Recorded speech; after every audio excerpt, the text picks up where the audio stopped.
Dharakot block कुशराव ग्राम विलंबित राति अग्निकांड अग्निकांडे जलीगला 4 चाषींकर 6 एकर जमीर धान।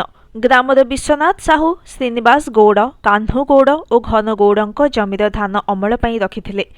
हेले विलंबित रात्रे केही दुर्बृत्त निआं लगाई देबारु मोट 5टी गदार धान पोड़ी पूरा पाउंश हो जाइछि।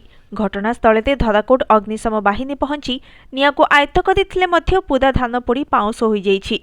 फल वर्षकर श्रम अर्जित धान घर को अमल कर नेबा पूर्व एपरि अग्निकांड चाषी मेरुदंड भांगी जाइतिबा बेले क्षतिपूरण पर दाबी होइछि।